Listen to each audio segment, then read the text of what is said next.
Welcome to the Stretch to Go podcast. My name is Ian Ray, your host for today. And today I have Dave Rivera. I'm hailing from Kings Park, New York, Long Island. He's a fascia stretch therapist, a level 3 corrective exercise specialist, a trainer, and of course, a life coach. So Dave, welcome to the Stretch to Go podcast. Oh, thanks, Ian. Appreciate it. Happy to be here, man. Awesome. So Dave, please introduce yourself as far as how you got started in your career, and then of course, how long you've been doing it, basically. Yeah, so I've been doing stretch therapy a little over 6 years, closer to 7. Prior to that, though, I had been stretching people. They give you a little bit of background in personal training, but nowhere near the depth of what FST, Stretch to Win, offers. Mm-hmm. So I just remember being at a local UFC gym here. And when I first got there, it just came upon that someone was doing FST there that had recently left. I'm like, what's that? And I dove into it a little bit. They had some brochures up. And so I was like, hey, is anyone else doing it? And they were like, no. My next question was he busy? And they were like, oh yeah, he was. I'm like, okay. So I dove right into hey, let me research this, see what it's all about. And I didn't hesitate. I mean, if this guy was packed doing this therapy, I wanted to know more about it. Yeah. So, and besides, I also had, and when I was reading up on it, I'm like, wow, this is crazy. The testimonials. I had a background also with corrective exercise. So, Mm-hmm. jumping on FMS 1 and 2, that was the beginning of that journey. And then I I got 2 certifications of CES on top of it. And just seeing the body as it slings and things like that. So this just made sense. Yeah. So the price didn't really I was like, I had a feeling it was just going to work itself out. So booked the Arizona trip, my level 1, dove right in and just immersed myself in it. It was pretty, to that point, I had done a lot of other certs. Mm-hmm. Nothing compared. A lot of times it was a lot of, concept and things like that from other certs. And this was 95% hands-on. I mean, it's the best way to learn. Yeah. And I think that's the greatest part about the Stretch to Win, of course, is that from the time you step in to the time you step out, you're always working on a body, different types of bodies. And of course, just getting that hands-on experience, like you said. So it's been an amazing week, that week that I went up in Canada, actually. But I'm sure down in Arizona, it's the same because you're learning from Tristan, Ann, and the team there. Yeah. I mean, the other great thing about it is you have people with so many different backgrounds. So you're touching people, you're stretching people, and you get to learn about what they do. And then all of a sudden you're mixing in some of their stuff. And it's, wow, this is cool. I like this, like cranial sacral. I knew about it. Someone, on our breaks were like, hey, can you mess around and help me with it? And you're just like, whoa, so just so many other modalities and things that, just people's knowledge base on top of what Chris and Ed offer and their teachers. So, I mean, super, super immersive and super grateful. And also just the heart that they bring to it all is, like I said, there's nothing else like it out there. Mm-hmm. Yeah. So after my level 1, I think I took about a year between each just to get bodies, get familiar with the technique, become really efficient with it, and then dove into level 2, then level 3, and then just started. What I love that they do is they encourage you to explore, right? So at Mm-hmm. the end of sessions, they'll have these moments where it's like, hey, did you come up with a stretch? And they'll do a contest. And it just offers you to just really just build your capacity and your knowledge base and take the concept and explore it. And that's where mastery comes in, right? You just learn a concept and keep expanding based on those concepts. And it just made sense to me. So just to clarify, to make up your own stretch, is that level 2 or level 3 that you get to do? Is that level 3, I'm assuming? Okay. I know we did some in level 2 as well. Mm-hmm. But right towards the end of the week in Arizona, it was like, all right, the last day we're going to take, 15 minutes. And then we took turns and everyone would name their stretch and get a partner and yeah, some funny names too. They encourage all that stuff, which was great. Yeah, really awesome. What was your case study on level 3 that you had to do? So I had an analyst, young, like not even 30 years old, 28 years old, super kyphotic posture. The guy just sits at a computer and analyzes data all day. But then we spoke about how that's going to affect him. I mean, it was already affecting his breathing pattern and putting him in stress response. So we got him from very kyphotic posture, couldn't raise his arms overhead, to lengthening the spine and getting overhead without pain within 2 months, and out of pain, and gained about 3 inches in length. So that was my case study, and yeah, it was something great. Really good to see that you can really affect structure through time and care. Yeah. Typically the demographic that you're working with or the population, who are they? What do they do? So, excuse me, that's changed over the years a little bit. I've worked a lot with athletes, high school and collegiate athletes in particular. And my niche is baseball. I grew up playing ball. I played college ball, and I owned a facility training baseball and softball players. So after that whole thing, yeah, I had a lot of baseball and softball athletes, and so a lot of shoulder stuff, Hmm. rib cage. But then once my office, I got an office in 2020, or from 2018 to 2020, and COVID shut that down, and that office was in a CrossFit, so I ended up dealing with a lot of CrossFit athletes. Uh, Yeah, so and that forget it, you're always busy in a CrossFit gym. Um, so once that closed down, started doing more training, because during that time, no one really wanted that close to close contact. They were avoiding, that kind of stuff for a little while. So I was like lost in limbo for a little bit there, and then started to regain confidence with the population again, and opened up with a partner, another FST practitioner in Woodbury, New York, in Long Island here. Beautiful medical office.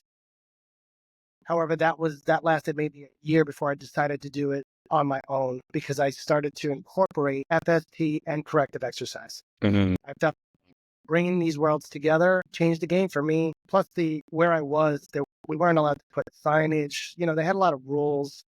There wasn't a lot of foot traffic. So I was like, you know what? I'm going to make this move. And recently, this past year, opened up Advanced Stretching out. So it's just myself right now.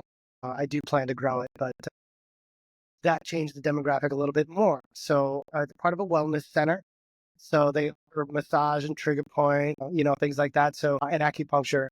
And so we get a lot of referrals from them. So it's a great referral system. I know some of the high schools, and doing some pop-ups in the local area. It's in older town, so this place is very well known. The buildings have been there for so long. These people have been there for over 10 years. So the word really spreads pretty quickly.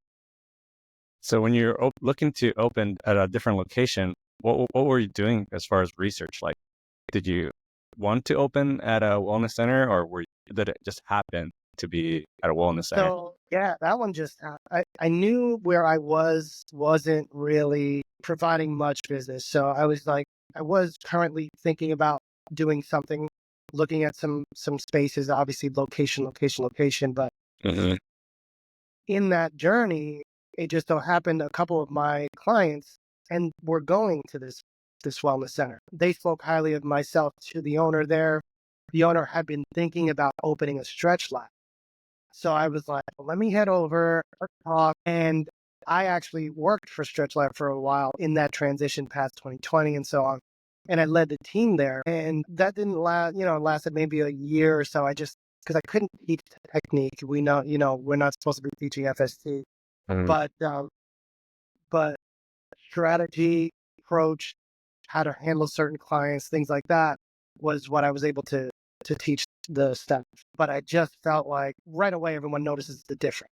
Like, I want that guy, now I'm booked out for months, and it's like, so, which was great, but still, was missing some things that I knew that I could provide. So I stretched the owner, convinced her, like, yeah, I worked for them. I think this might be a better, and she loved it. I stretched some of the staff, and they were like, what is this?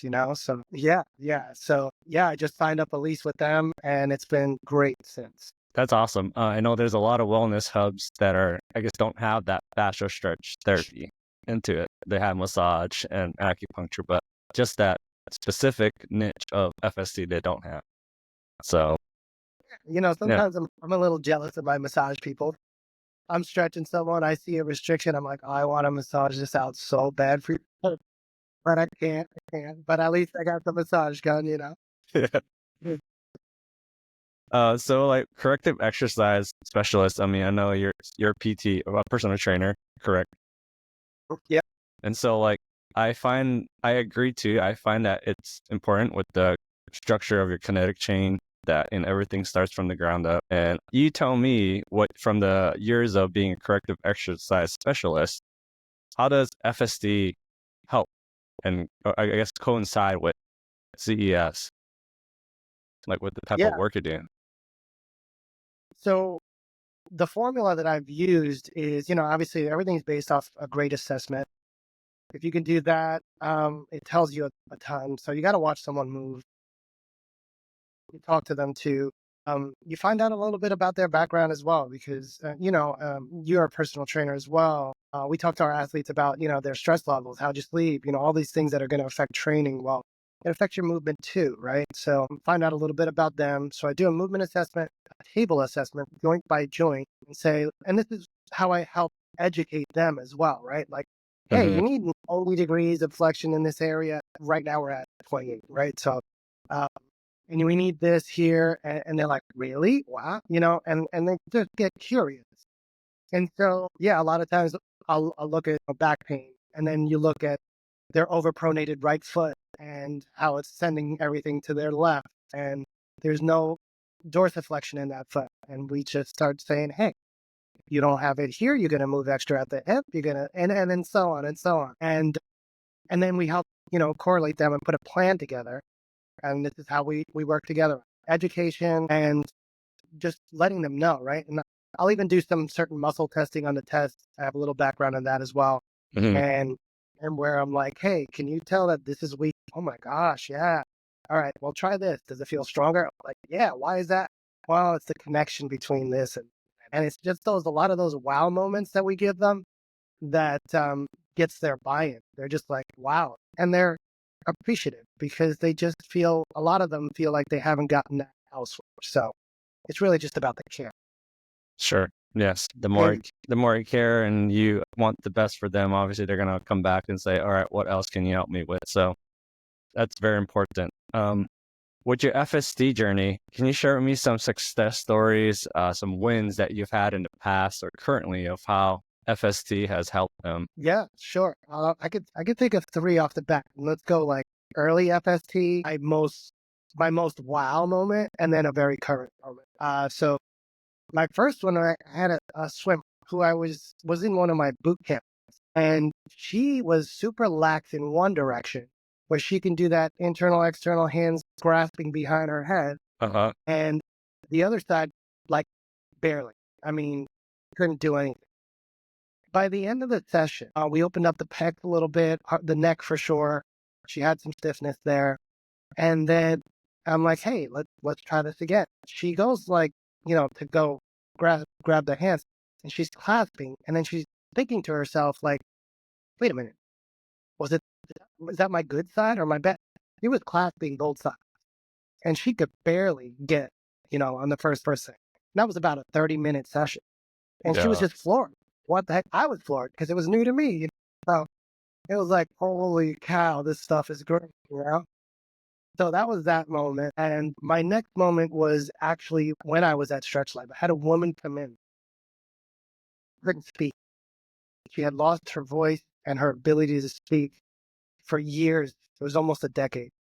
And so I'm like, this is crazy, right? She's been to everyone, speech pathologists, PTs, all these specialists. And she just said, I'll give it a shot. So scalings, breathing pattern. No one took the time to assess her breathing. So once we were able to align her rib cage, get her breathing properly, slowly, along with releasing the scalings and such in the neck, you can just deeper breath, deeper breath. So after our first session, I'm like, hey, your homework is just going to be to hum. Whenever you think of it, just hum, get things vibrating again. And it made sense to her because she used to sing in a choir, but she couldn't do it anymore. Mm. Second session, all right, cool. We went over the similar protocol, opened up the thoracic area a little bit more, but her breathing pattern started to change.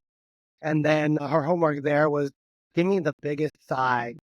And it's just about getting that parasympathetic system going a little bit, getting that, when you're out of stress, you're like, so I just just sigh this week if you can. Okay. And she's like, sure. Okay. Buy in. By session 3, she comes in, David, David, and like, and I almost lost it. I was like, oh my God, tears. Because, this woman just, she hadn't been able to project her voice and like would feel embarrassed going to restaurants and just ordering off a menu if it was loud in the restaurant, things that you don't think about that people go through. Hmm. And that one really got me. That one was like, this is just powerful. And it's not just FST. It's just being able to put all the tools together with an open heart and willingness to help, and just amazing things happen. And I'd say the last one, the most recent, was a double frozen shoulder. 3 sessions in, she could barely move her arms. Again, can't do day-to-day tasks. And then all of a sudden, again, another one with breath work, neck work, mostly thoracic rib cage stuff. And, yeah, as of last week or the week before, you know, and minimal to no pain. So I'd say those 3 have been my biggest wow moments, forms of gratitude. Just, yeah, great things. Have you ever thought that these things that you're doing has affected so many people in a positive way that it's affected you in a way, or like, wow, this is what I am called to do, especially like what incorporating corrective exercise and being a personal trainer, like I'm sure you felt that amount of fulfillment in your work, right? I always do. Yeah. I think, and I had a crazy journey myself. When I was younger, I had really bad allergies, really bad asthma. And so, like, allergies would trigger attacks all the time. And there was a couple times I almost didn't make it. So I know what it's like to struggle, physically, emotionally, mentally. And so when I come across it, I can relate. I can relate more. And I think that's another thing that these modalities help us do. When you can relate to someone, Hmm. because I remember when I was younger and just fresh in certain field, it was almost, you're young, you're naive, and you're just like, oh, I don't want to hear this part. And now that's all changed. And now it's like, I see where they're coming from. I get it. I've been there. And so you could put yourself in their shoes and bringing that, like Chris and Ann talk about that all the time. Unless you're bringing your whole heart to a session, Hmm. you're not going to get your best results. You're just not. It's something about that, bringing that love with you to the session, that care that you want to give your best to them. It all just opens up, and they definitely feel. It's awesome. What's, I guess, kind of changing subject, how do you explain to people what fascia is when you're talking about fascia stretch therapy, and explain to people like, this is what I'm doing, this is why I'm doing it. It's because of this fascia. How do you explain Yeah. to people? Everyone knows like the term everything's connected, right? So it's always good to I like to use the sausage link, like, hey, you ever remember the at the butcher shop, the sausage links, the coverings, and like you can't move the one without the other one again moving. And they're like, okay, what is that? Okay, cool. I also have that integrity model right there, one of those in my office where it's like floating bones and everything moves, right? But that analogy does help on the table, right? Because then I go, okay, close your eye. I'm going to pull on your leg here. And I can feel where in your system it's right, where it's like, and I'm like, what do you mean? Okay, watch this. And then the other leg just glides. And they're like, oh my God, I can feel that. Exactly. I'll traction their neck and I'll say, hey, I can feel which vertebrae where it's, or if I could feel it all the way down to your tailbone. And they're like, no, yeah. And then, okay, here, feel that. Close your eyes. Feel with me. Oh, and they get it. And so it makes the concept a little bit easier for them to understand how, this shoulder might be connected to here and how it goes all the way down to your foot. So yeah, I try to use concepts that they really just understand easily. So you gave a great analogy on fascia, because I think the importance of fascia stretch therapy, especially in the coming years in the future, it's going to play a big role in people's health. But to you personally, where do you see FSD evolving in the coming years? I could see it. I'm hoping it blows up into the medical field. And here's why. I think Kristen and they have the Fascial Congress. They're doing a lot of studies that are actually being published. Uh-huh.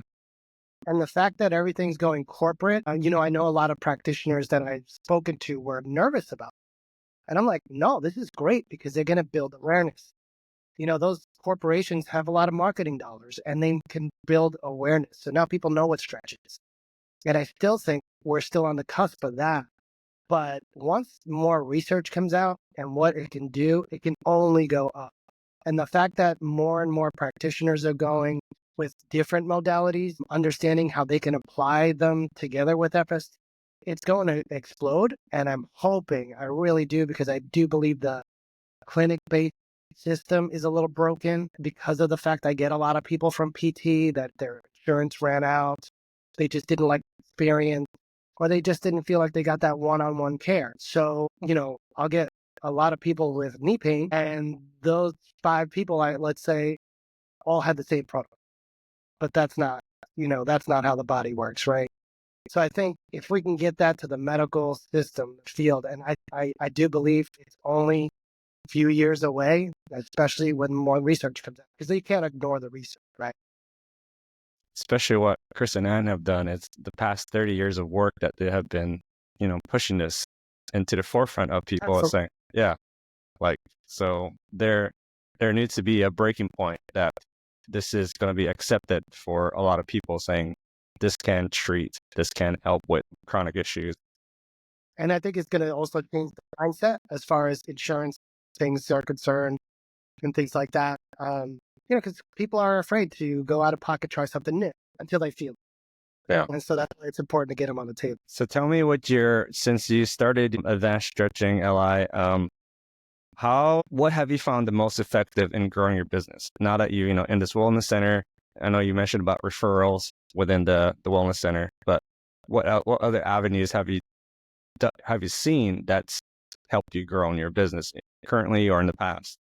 Well, right now, just posting regularly. I've found that when I post and I leave up there back pain, you got this, you got that, it relates to people like, yeah, I have that. And then they're a little bit more intrigued. So social media and having people reach out, tagging the local sources has been crucial. Connecting with local businesses that might have similar clientele. So I deal with people that are older, that move, that still like to be active and things like that. Some that can't anymore or feel like they can't anymore. Your local pickleball place is just popping off. The golf place that have those simulators, especially when the weather's getting colder. Your local gyms, especially again, I keep frequenting these CrossFit gyms because I believe they really need it. And just making as many connections as possible, just getting the word out there that, hey, this is who I am, this is where we are, and this is what we do. So with your long-term goals, what are they for advanced stretching, LI? Yeah, I would love to take the opportunity of bridging FST and corrective exercise to another level, which means hiring other, specialists. And actually, I'd be willing to, moving forward, is getting them certified. Like, hey, I'm going to pay for your cert. You're going to stay with this long, and we're going to work together and grow this, and someone with a corrective background. I think the combination is second to none in the longevity of clients leaving us and feeling great and empowered through the things that they're learning through us. So yeah, I'd like to go into hiring process next and start growing from there. Awesome, man. Hey, I appreciate you for sharing a lot of the nuggets that I've written down. I'm sure I will always reach back out to you if I have any questions. And I love to learn more, of course, of what you're doing in the future. And hopefully I can do another podcast kind of basing upon like the Chinese medicine portion of how that works at FST. Yeah, for sure. So I'll go with this one real quick. I know I was sick. I had to cancel our first session, but I was coughing, this and that, whatever. And all of a sudden I notice I'm very observant of myself. This anger is shortened. I'm like, what? Heck, where is this coming from? Or whatever. I go to my holistic doctor and he's like, Dave, you know. I'm like, what? He's like, you know. I'm like, my liver. And he's like, yeah. I was like, oh, liver, Eastern medicine is anger. So, I'm sick. It's working. It's trying to detox. And I'm like, okay. So, yeah, we have to pay attention to people's emotions and what they're going through and how their body processes things. So, yeah, it's all crazy. Rabbit hole stuff for sure. You can really go deep with all this stuff. Definitely. But hey, Mr. Dave, thank you so much. Please share with the audience listening how people can reach out to you, follow along, and even book a session with you. So please go ahead, give us your location that you work out of, social media handle, the website, email, any way to contact you. Yeah, sure. Probably the easiest way is the website, www.advancedstretchingli.com. Has most of my information on there. My handle for Instagram is advanced_stretching_li. Similar for Facebook, just Advanced Stretching LI. And you can reach out. There's a direct phone number on the website. You can book online. You can book through the Wellness Center, which is Path of Wellness in Kings Park, Long Island, New York. Cool. But thank you so much for hopping on again. And for those of you who are looking to get certified, learn more about how Dave and I have got into doing fascia stretch therapy, please go to stretchtowin.com, where you can learn more about how Chris and Ann Frederick have started this amazing modality, amazing thing for practitioners to help with their clients and everyone. Please go visit, and don't forget to subscribe and follow on the Stretch to Go podcast. We have new releases every Friday at 7 a.m. Thanks, Dave. Thanks, Ian. Appreciate you having me. No problem, sir. Have a great one. You too. Thanks. Bye. Bye-bye now.